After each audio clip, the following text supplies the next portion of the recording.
యేసుక్రీస్తు నామములో మీకందరికీ హృదయాభివందనాలు తెలియపరుచుకుంటూ ఈ ఉదయకాలము ఆత్మీయ ఆహారం అనే ఈ యొక్క కార్యక్రమానికి మిమ్మల్ని ప్రేమపూర్వకంగా ఆహ్వానిస్తూ ఉన్నాను. దేవుడు మన యందు ఎంతగానో ఇష్టపడేటువంటి దేవుడు. మనమంటే చాలా ఇష్టం ఆయనకి. కాబట్టి దేవుడు లోకమును ఎంతో ప్రేమించును కాగా తన అద్వితీయ కుమారుని విశ్వాసం ఉంచువాడు నశింపక నిత్యజీవం పొందినట్లు వారికి అనుగ్రహించను అనే దేవుని యొక్క వాక్యం మనకు తెలిసిన విషయమే. కాబట్టి ఎప్పుడు కూడా దేవుడు మన మంచి కోరుకుంటూ ఉంటాడు. అయితే చాలాసార్లు మనం అనుకుంటూ ఉంటాము, దేవుడు మనల్ని ప్రేమిస్తే మరి మా జీవితంలో ఎందుకు ఈ రీతిగా జరుగుతున్నది, నేను ఏది చేసినా కూడా ఎందుకు ఫెయిల్ అయిపోతూ ఉన్నాను అని చాలాసార్లు ఇలాగ ఆలోచన చేస్తూ ఉంటాం కదూ. అయితే మీకు బాగా తెలిసిన ఒక కీర్తనని మరొకసారి మీకు వినిపించాలని నేను ఆశపడుతున్నాను. కొందరు దీన్ని బైహార్ట్ కూడా చేసి ఉంటారు. కీర్తన గ్రంథంలో మొదటి కీర్తన, దుష్టులు ఆలోచన చెప్పు నడవక, పాపుల మార్గము నిలవక, అపహాసకులు కూర్చుండ చోట కూర్చుండక, యెహోవా ధర్మశాస్త్రమునందు ఆనందించేవాడు, దివారాత్మ దాన్ని ధ్యానించేవాడు ధన్యుడు. అతడు నీటి కాలువల యోరను నాటబడినదై ఆకువాడక ఫలమిచ్చు చెట్టు వలె ఉండును, అతడు చేనుదంతయు సఫలమగును. ఇది మనకు బాగా తెలిసినటువంటి కీర్తనే. అయితే దీంట్లో ఒక 3 విషయాలు మీకు ముచ్చటించాలని ఆశపడుచున్నాను. మొట్టమొదటగా ప్రత్యేకింపబడుట. ప్రత్యేకమైన జీవితం అంటే ఏమిటో తెలుసా? దుష్టుల ఆలోచన చెప్పు నడవక, పాపుల మార్గము నిలవక, అపహాసకులు కూర్చుండ చోట కూర్చుండక. టీచర్స్ని కామెంట్ చేసి ఉంటారు కదా, నిజమే, కామెంట్ చేసి ఉంటారు. అపహాసలతో కూర్చొని అపహాసించుంటారు. దుష్టుల్లాగా చాలాసార్లు ఆలోచన చేసుకొని ఒకరు ఎదుగుతూ ఉంటే మనమేమో వాళ్ళపైన దుష్ట ప్రచారం చేస్తూ ఉంటాం కదూ. ఇలాగ నువ్వు చేస్తూ ఉంటే అది ప్రత్యేకింపబడిన జీవితం ఎలాగవుతుంది? దేవుడు నిజంగా నేను ఆస్వాదించాలని ఆశపడుచున్నాడు, కానీ ఈ ఫస్ట్ స్టెప్ నువ్వు చేయవాలి. ఏంటది? ఈ ప్రత్యేకింపబడేటువంటి జీవితము నువ్వు జీవించేటువంటి వ్యక్తిగా ఉండాలి. అలాగ లేకపోతే దేవుడు నేను ఎలా దీవిస్తాడు చెప్పండి? దేవుడు ఎవరన్నా దీవించాలనుకుంటే ఆయన లాంటి హృదయం ఉండాలి. ఆయన అందరూ బాగోగులు చూసేటువంటి వాడు, అందరూ చక్కగా ఉండాలని ఆయన కోరుకునేటువంటి వ్యక్తి. ప్రతి ఒక్కరు నశించిపోకుండా నిత్యజీవం పొందాలని ఆయన లోకానికి వచ్చి తన రక్తాన్ని చిందించిన వ్యక్తి. మరి ఆ రీతిగా నువ్వు ఉండకుండా నువ్వు దుష్టుల్లాగానే ఉన్నట్లయితే ఆయన ఏ విధంగా దీవిస్తాడు? రెండోదిగా మనం చూసినట్లయితే నింపబడడం. దేంతో నింపబడాలంట? 2వ వచనంలో, యెహోవా ధర్మశాస్త్రమునందు ఆనందించుచు దివారాత్మ దాన్ని ధ్యానించువాడు.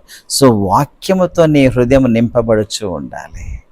నీ హృదయము దేంతో నింపబడి ఉంటుందో అదే నువ్వు మాట్లాడతావు. కాబట్టి దేవుని యొక్క వాక్యము ఎల్లప్పుడూ నీ నోటిలో ఉండాలనుకుంటే నీ హృదయంలో ఆ వాక్యాన్ని నింపుకోవాలని సెలవిస్తున్నాడు. దేవుని యొక్క వాక్యము అట్లీస్ట్ 4 పూట్లైనా చదువుతూ ఉన్నావా? దేవుని యొక్క వాక్యం ఏమి సెలవిస్తుందో మనకు తెలిసిన విషయమే. దివారాత్రము ధ్యానించాలని ఉంటుంది. అయితే అట్లీస్ట్ ఒక 4 times అన్న ఏ డే మనం చదువుతూ ఉన్నామా?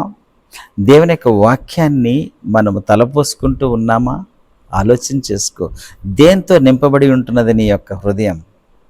ఇచ్చకపు మాటలు, పోకిరి మాటలు, ముసలమ్మ ముచ్చటలతో నింపబడుచు ఉంటే నువ్వు దీవించబడలేవు.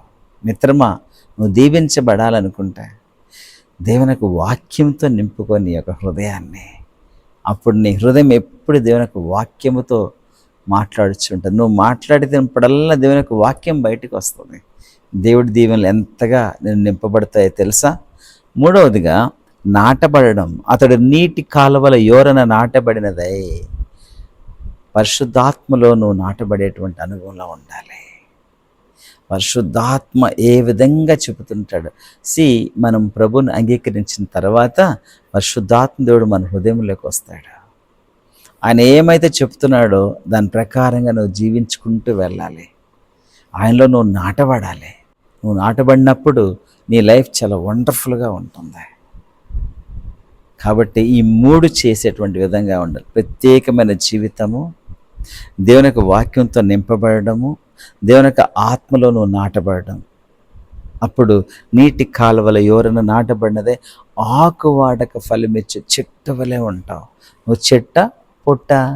పొట్టయితే రాలిపోతుంది, చెట్టు అయితే స్ట్రాంగ్గా ఉంటుంది. ఒక చిన్న గాలిగా పొట్టు ఎగిరిపోతుంది. కాబట్టే ప్రియమిత్రమా, యేసు ప్రభులో రూట్స్లో నువ్వు చక్కగా లోపలికి వెళ్ళిపోయేటువంటి అనుభవంలోకి ఉండాలి. నువ్వు నాటబడాలి యేసు ప్రభులో. నీ యొక్క రూట్స్ చాలా లోతుగా వెళ్ళాలి. అప్పుడు చక్కటి ఫలాలు నువ్వు ఇస్తావు. దేవుడు నువ్వు ఎప్పుడు ఫలించాలని స్టార్టింగ్లో కూడా ఆయన మానవుని చేసిన తర్వాత నువ్వు ఫలించి అభివృద్ధి పొందు అని అన్నాడు. ఫలించేటువంటి అనుభవం ఇది. You are born to fly, కానీ ఎదగలేకపోతున్నావు అని అంటే ఈ 3 చేయట్ల ప్రత్యేకమైన జీవితం, వాక్యంతో నింపబడేటువంటి అనుభవం, పరిశుద్ధాత్మలు నాటబడేటువంటి కృప ఇలాగ ఉన్నట్లయితే నువ్వు చేసిందంతయు సఫలమగును అని అంటుంది. ఆకువాడుగా చెట్టు ఫలమిచ్చు చెట్టు వలె ఉండేటువంటి అనుభవంలోకి దేవుడు నేను తీసుకొని వెళ్తాడు. అటువంటి అనుభవంలో నువ్వు ఉండాలని నా హృదయాభిలాష. నేను దానికోసము నిత్యము నేను ప్రార్థన చేస్తున్నాను. ప్రతిరోజు కూడా ప్రార్థన చేసుకుందామా? ప్రేమగల మా దేవ, కృపగల మా రక్షక, మీకు వందనాలు స్తోత్రాలు చెల్లించుకుంటూ ఉన్నాము తండ్రి. ఆశ్చర్యకరుడా, ఆలోచనకర్త, మేము స్తుతిస్తూ ఉన్నాం. ఎల్లప్పుడూ మేము ఫలించాలని నాయన, మా జీవితం ఎల్లప్పుడూ ప్రభు ఎగురుతూ మేము చక్కగా ఉండాలని మీరు కోరుకుంటూ ఉన్నారు. కానీ నాయన, మేము ప్రత్యేకమైన జీవితం జీవించకుండా నాయన, మీ వాక్యంతో మేము నింపబడకుండా నాయన, మీలో నాటబడకుండా ఉన్నాము. కాబట్టి చాలాసార్లు ఫలం ఇవ్వలేకపోతూ ఉన్నాం. అయ్యా క్షమించండి. ఈ రోజు నుంచి ఈ రీతిగా జీవిస్తూ నాయన మీ ముందుకు సాగిపోయేటువంటి కృపను మాకందరికీ దయచేయవలసిందిగా వేడుకుంటూ ఉన్నాం. మా ప్రియ శ్రోతలు మరొకసారి ఈ యొక్క సమయంలో వారు ఏమైతే అడుగుచూ ఉన్నారో ప్రభువా, వారికి దయచేయండి నాయన. మీ కృపలో వారిని జ్ఞాపకం చేసుకొని దీవించి ఆస్వాదించవలసిందిగా వేడుకుంటూ యేసుక్రీస్తు నామంలో అడిగి వేడుచూ ఉన్నాము తండ్రి. ఆమేన్. ప్రియ సోదరి సోదరుడా, మీరు ఈ వాక్యం విని మీరు బలపడుచు ఉన్నారని నేను భావిస్తూ ఉన్నాను. ఒకవేళ అదే నిజమైతే మీరు ఇతరులకు కూడా ఈ యొక్క కార్యక్రమాన్ని షేర్ చేస్తారని భావిస్తూ గాడ్ బ్లెస్ యూ.